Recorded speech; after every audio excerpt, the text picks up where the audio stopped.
Se você é jovem advogado e quer saber como que funciona a audiência una na ação de alimentos, aquela audiência estabelecida na lei de alimentos, então fica aqui nesse vídeo que eu vou te explicar sobre ela, vou te explicar também sobre a audiência de conciliação e a audiência de instrução, caso o seu processo não esteja seguindo o rito da lei de alimentos, mas sim o rito do CPC. Então, como que funciona a audiência una de alimentos? Primeiro que você vai, a primeira coisa, quando você der entrada no processo de alimentos, ou se você for a parte requerida, quando você receber a citação, você vai ler no despacho inicial ou na decisão liminar qual que é o rito que o juiz está seguindo. Você vai verificar o que está escrito lá sobre a audiência, qual foi o artigo que ele usou para fundamentar, qual foi o prazo para apresentar a contestação, se é até a data da própria audiência ou se é após a audiência. Tudo isso você, enquanto advogado, precisa ler e verificar o artigo correspondente lá no CPC ou na Lei Especial de Alimentos. Feito isso, você vai se preparar, sabendo que uma audiência una, o primeiro ato dela é a tentativa de conciliação. E como que a gente se prepara para qualquer audiência que tenha conciliação? Primeiro, você vai sentar com seu cliente, com a sua cliente, vai explicar para ela que a conciliação não é obrigatória. Não é obrigatório fechar um acordo ali. O juiz não vai pensar mal, não vai pensar que a sua cliente não quer colaborar, que a sua cliente está tentando ganhar muito às custas do genitor. Nada disso. Você vai tranquilizar ela com relação a isso e vai dizer: olha, é preciso que a gente estabeleça limites para essa negociação. O que para você é inegociável? O que você não abre mão de jeito nenhum? E o que você pode flexibilizar? Você vai trazer esse seu ponto de vista para a cliente e vai fazer um esboço do acordo, pensando no melhor cenário, no cenário que a sua cliente sai ganhando mais, e no pior cenário, que é aquele cenário que ela tem que abrir mão de mais coisas. E para qualquer uma das audiências, você vai chegar até ela preparada, você vai levar anotado da maneira que você achar mais conveniente para você todas as informações importantes, os pontos controvertidos, os pedidos e requerimentos que você fez. Requerimentos geralmente são os pedidos de produção de prova, de quebra do sigilo bancário, etc. Você vai levar os pontos importantes que estão na contestação, caso ela já esteja juntada aos autos, e você vai ter isso anotado caso seja necessário ventilar esse assunto em qualquer uma das audiências. Mas o certo é que quando se tem uma audiência que o objetivo dela é conciliação e na audiência una o objetivo inicial é tentar a conciliação, você não vai discutir o mérito, você vai tentar chegar a um acordo, a um consenso entre as partes. Então ali não vai se discutir o mérito, o direito, nada. Vamos tentar pura e simplesmente um acordo. A audiência de conciliação, ela não é gravada e não é redigida a termo, não vira um termo de audiência constando o que cada uma das partes falou. Não, isso não acontece. Somente o acordo que foi celebrado é que vai estar ali especificado na ata da audiência. Então, como eu já disse, antes da audiência, você vai ler todo o processo, todas as peças processuais importantes, você vai ter uma lista dos pedidos em suas mãos e vai separar ali quais os pedidos são importantes de serem reiterados naquela audiência, caso seja dada a oportunidade. Outros pontos que você já tem que levar anotado, e é o esboço exatamente do acordo que eu disse agora há pouco, é o valor da pensão alimentícia, se vai ser um percentual sobre o salário ou se vai ser valor em salários mínimos, qual que é o valor em caso de desemprego, a modalidade de pagamento, se vai ser realmente em dinheiro ou se vai ter ali alimentos em natura. Então, se o genitor já paga a mensalidade escolar, se ele vai continuar pagando. Você vai colocar também a data de vencimento, porque tem juiz que fixa a pensão alimentícia para ser paga todo dia 10. Mas por algum motivo, a sua cliente precisa que seja paga a pensão todo dia 5, porque é o dia que vence a mensalidade escolar, por exemplo. Os dados bancários da cliente e qualquer outra obrigação que seja necessária colocar nesse acordo, você vai levar anotado para facilitar na hora do servidor redigir a ata, você poder ditar isso para ele. Quando uma audiência de conciliação começa, e aí não importa se é uma audiência puramente de conciliação ou se é a audiência una, o conciliador primeiro vai dar oportunidade para que a parte requerida diga se tem uma proposta de acordo. Ela vai dizer a proposta de acordo, então a parte requerente vai ter a palavra para dizer se aceita ou se tem uma contraproposta. Não teve acordo, a audiência una vai prosseguir. Teve acordo, vai ser encerrada ali com a lavratura do termo, constando todas as informações daquele acordo. Você tem que conferir muito bem, ler para ver se está tudo certinho. Na audiência una não teve acordo, em regra, o juiz tem que proceder à instrução processual. Tem que fazer ali a colheita do depoimento pessoal das partes e a oitiva das testemunhas, caso vocês tenham levado. Na lei de alimentos diz que cada parte pode levar até 3 testemunhas, independente de intimação judicial, e você não precisa arrolar ela nos autos anteriormente. Isso é o que diz a lei de alimentos, mas você vai verificar no despacho judicial o que o juiz colocou lá sobre isso, para não correr risco de ter erro, de ter preclusão do direito de oitiva das testemunhas, nem nada. Um ponto muito importante que vale tanto para a audiência una quanto para a audiência de instrução sobre as testemunhas é o seguinte: você vai conversar com a sua cliente, com o seu cliente, vai perguntar para eles quais testemunhas podem ser chamadas para serem ouvidas ali no processo. E aqui não importa muito se elas são informantes. Informante, então, é aquela pessoa que é parente, por exemplo, da parte, que é a irmã, que é a mãe, que é o pai, o tio, é um amigo íntimo. Não importa se é informante, o juiz também vai ouvir essa pessoa e, claro, talvez não vai dar o mesmo peso para o depoimento dela, mas vai fazer ali parte de todo aquele arcabouço probatório. Mas você vai conversar com ela, vai pegar a lista de testemunhas, vai pegar os dados pessoais, endereço, telefone e vai perguntar para sua cliente sobre o que aquela testemunha pode falar. Qual fato relacionado àquele processo ela consegue dizer com propriedade? E você vai fazer essa anotação, vai montar uma tabela e vai chamar essas testemunhas para uma reunião no seu escritório. Mas preste atenção, você não vai instruir a testemunha, você não vai falar com ela o que ela tem que dizer lá na audiência. Você não vai treinar a testemunha, jamais faça isso, esse não é o objetivo. Você vai esclarecer para essa testemunha e para o seu cliente ou cliente, para a genitora ou para o genitor, inclusive, que eles precisam falar a verdade, não precisa mentir, e você vai trabalhar muito isso com eles. Você vai chamar cada testemunha para conversar de forma individual, somente para ouvir o que ela tem a dizer, para você entender se aquela é uma boa testemunha ou não, se você vai dispensar ela porque ela pode trazer algum risco para a narrativa que você está construindo. Você vai anotar ali os pontos positivos que essa testemunha trouxe, os pontos negativos e os que são controversos, o que estão contrários à narrativa da sua cliente.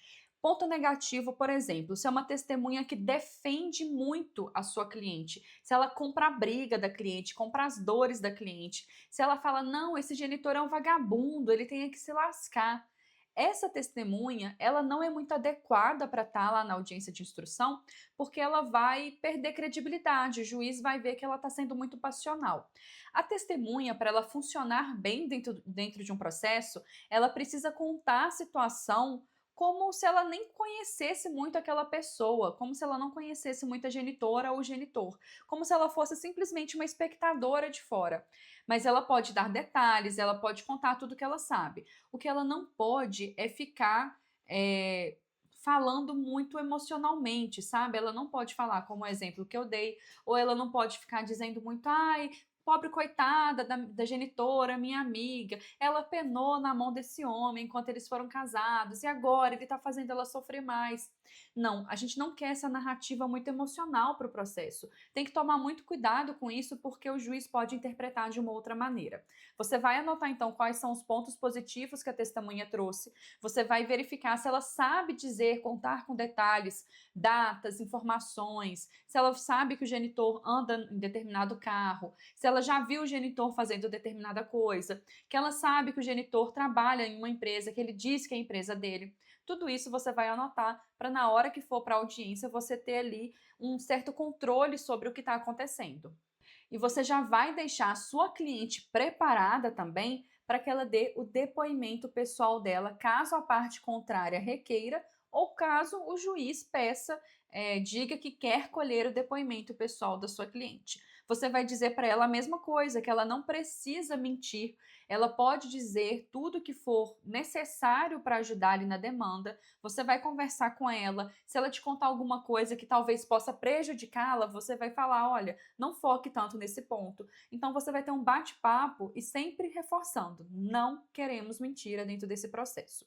E vocês vão para a audiência una ou para a audiência de instrução, e aí vai depender do rito processual que está sendo seguido, e você vai levar as suas perguntas, tanto para o depoimento pessoal da parte contrária, quanto as perguntas para as testemunhas. Você vai preparar 3 tipos de perguntas para fazer para a testemunha e também para a parte contrária, no depoimento pessoal dela. As perguntas diretas, que é quando você já conhece a resposta, ou então quando a testemunha foi arrolada por você e tende a confirmar esses pontos essenciais da sua tese. A pergunta direta, ela vai servir para fixar no processo fatos positivos que você trouxe na sua petição inicial e para reforçar os elementos que você já trouxe ali, principalmente na sua prova documental, no print que você juntou, numa foto, num post de rede social. É o tipo de pergunta que vai te trazer mais segurança e vai servir para comprovar ali o que foi alegado por você durante a sua petição. Tem as perguntas indiretas também, que é quando você não sabe a resposta, quando você quer mesmo que a pessoa conte sobre aquela situação. E você vai fazer isso para que a testemunha da parte contrária, por exemplo, te demonstre se tem ou não conhecimento dos fatos ou se tem apenas o conhecimento parcial e superficial. E se ela não souber com profundidade sobre aquele fato que ela está conversando com você, que ela está dando depoimento, então ela é uma testemunha fraca e você vai informar isso. Assim, olha, excelência, essa testemunha não tem domínio sobre o que ela está falando, e você vai trazer isso depois lá nas suas alegações finais, quando você fizer toda a análise das provas produzidas. Essas perguntas indiretas, elas são excelentes para mostrar, revelar contradições e são úteis aí para demonstrar ao juiz que a testemunha não tem condição de afirmar algo que disse saber. Tem as perguntas abertas, que é para você dar o espaço para a parte ou para a testemunha contar da forma que ela quiser sobre determinado assunto. Então, eu tive uma audiência recente agora, próximo da data que eu estou gravando essa aula, que a gente fez a colheita ali do depoimento pessoal do genitor. Era uma ação de oferta de alimentos, e então ele era a parte requerente, e eu solicitei na audiência una que fosse feita a colheita do depoimento dele, enfim, conseguimos. Eu fiz várias perguntas e dentre elas eu fiz perguntas, olha, eu gostaria de saber, você colocou aqui na sua réplica contestação que você não é dono da empresa tal, porque realmente ele não era o dono formal, não tá lá o CNPJ, o nome dele, mas eu perguntei, olha, você disse que não é, e você disse na réplica que você faz negociações com essa empresa. Me conta melhor quais são essas negociações, como que isso funciona. E isso abriu margem para que o genitor falasse um monte de coisa que ele não deveria. Ele acabou contando mais do que ele podia, e isso vai me ajudar quando eu for construir as minhas alegações finais e vai ajudar com certeza no convencimento do juiz para que a gente tenha aí uma sentença favorável com uma fixação muito boa de alimentos definitivos. E ele vai apresentar então detalhes espontâneos que podem favorecer a sua tese de ataque ou de defesa, né? Dependendo de qual lado você está. E tem as perguntas fechadas, que elas são mais objetivas, é só para a parte responder com sim ou não. Então, para confirmar ou negar algum ponto que você trouxe ali. É importante você também impugnar perguntas que você considerar que são inadequadas ou que são baseadas em premissas falsas, que vão induzir a uma resposta que vão abordar um fato não relacionado com o processo, por exemplo, também. Em casos envolvendo violência doméstica, por exemplo, que tem um histórico de violência doméstica, se o advogado do genitor faz uma pergunta para a genitora, então na colheita do depoimento pessoal da genitora, que vá fazê-la reviver algum episódio ali daquela violência doméstica, eu logo interfiro e falo com o juiz, excelência, eu peço que essa pergunta, que a minha cliente seja dispensada de responder essa pergunta. Então, o juiz vai analisar se é o caso de dispensar ou não aquela pergunta. E é muito importante também você ter uma conversa prévia com a sua cliente sobre as possíveis testemunhas que o genitor pode levar, para lá na hora da audiência, antes de colher o depoimento daquela testemunha, você contraditar ela, dizer: olha, excelência, essa testemunha não pode ser ouvida porque ela é inimiga da genitora, ela tem um processo contra a genitora, ou então ela é a mãe do genitor, e aí pode ser que a mãe seja ouvida enquanto apenas informante, não como testemunha. Você precisa estar preparada para a audiência, ter as suas perguntas escritas e ter também noção de quais testemunhas o genitor pode levar. Porque veja só, para a audiência una, que é aquela estabelecida no rito da lei de alimentos, você não precisa colocar lá no processo os dados das testemunhas. Agora, se for um processo que está seguindo o rito do CPC, você é obrigado a apresentar os dados, o nome da testemunha, exatamente para ser feito esse contraditório, essa contradita antes da audiência, para que você não seja surpreendido lá na hora da audiência com uma testemunha que não poderia ser ouvida. Por isso que, mais uma vez, eu repito, é importante você ler o despacho inicial ou a decisão liminar para entender qual rito processual o juiz está seguindo. Vamos encerrar aqui a conversa sobre a audiência una só para você entender. Primeiro foi tentada a conciliação, não teve conciliação, a gente foi para a parte da instrução processual e aqui pode ser que você apresente a sua contestação verbal na audiência, o que eu desaconselho fortemente. Você tem que apresentar, se você for a parte requerida, apresentar a sua contestação antes da audiência, porque você vai trazer fatos, provas, documentos que não vão caber em 10 minutos de fala. Você precisa, às vezes, de 10 páginas para trazer tudo, e 10 páginas nem sempre são suficientes. Tudo bem. Você apresentou a contestação antes, tivemos ali, não tivemos conciliação, a contestação já está nos autos, a gente colhe ali o depoimento das partes, vocês levaram testemunhas, as testemunhas são ouvidas. Você vai, assim que o juiz der a oportunidade, ou caso ele não te dê essa oportunidade, você vai falar: excelência, eu preciso reiterar os pedidos de produção de prova, de quebra do sigilo bancário, de ofício ao Renajude, ao Infojude, ao Cisbajude. Gostaria que constasse em ata a renovação dos pedidos. E pronto, você já garantiu ali que o juiz seja obrigado a apreciar todos os pedidos que você fez na inicial ou na contestação de produção de provas. Por isso que é quase impossível que seja dada uma sentença em uma audiência una, porque não vai ser uma sentença simples também, é uma sentença complexa, com detalhes importantes sobre o valor da pensão, a forma de pagamento, enfim. Mas se porventura o juiz falar assim, então vamos prosseguir, tivemos a instrução, indefiro a produção de prova requerida, você vai agravar, entrar com agravo de instrumento, e vamos prosseguir para as alegações finais. Você vai requerer ao juiz que as alegações sejam escritas e que seja aberto prazo para você apresentar as alegações escritas. Esse foi um panorama geral da ação una da ação de alimentos, lá do rito especial, mas se você tiver com processo pelo rito do CPC, você vai ter essas audiências separadas. Vai ter primeiro a audiência de conciliação, depois a audiência de instrução. E aqui, para a audiência de instrução, você vai ler o que está disposto no CPC, mas já sabendo que você vai ter direito de arrolar até 10 testemunhas, sendo no máximo 3 para cada fato que você quer comprovar, e você precisa apresentar o seu rol de testemunhas antes da audiência, de preferência na sua petição inicial ou na sua contestação, para não correr o risco de o juiz entender que você não apresentou no momento correto e aí precluir o seu direito de arrolar aquelas testemunhas. Você vai fazer a mesma coisa, conversar com as testemunhas, conversar com a sua cliente, preparar todo mundo e chegar preparada para a audiência. Se essa aula te ajudou a entender um pouquinho mais sobre como que funciona uma audiência una na ação de alimentos, então eu tenho uma coisinha para te pedir. Primeiro, se inscreve aqui no meu canal, porque você já deveria ter feito isso logo nos primeiros minutos do vídeo.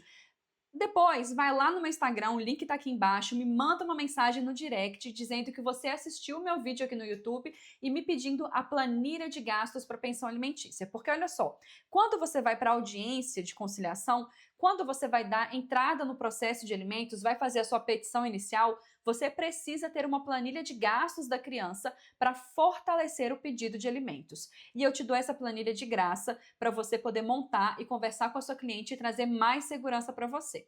Agora, se você já quiser dar o próximo passo na sua advocacia e destravar a sua atuação na ação de alimentos, então você clica também no link que está aqui na descrição para você conhecer mais sobre o meu curso Destravando a Ação de Alimentos na Prática. Eu tenho certeza que lá você vai se encontrar, porque eu falo sobre tudo que importa para você ter uma prática de excelência com mais tranquilidade e mais assertividade, além de ter diversos modelos, modelo de petição inicial, de contestação, de pedido de justiça gratuita, modelo de execução de alimentos. Forneço também jurisprudência, vários julgados importantes para você fundamentar, trechos de doutrina para você usar na fundamentação das suas peças. Enfim, são várias aulas, tanto gravadas quanto aulas ao vivo regularmente para complementar o assunto e além do material escrito, os resumos em PDF, os modelos, os checklists, tudo para te ajudar aí na sua advocacia e destravar de vez a ação de alimentos para você. Então se inscreve aqui, me siga lá no Instagram, me manda mensagem lá que eu te envio a planilha de gastos e também clica no link aqui se você quiser conhecer o meu curso.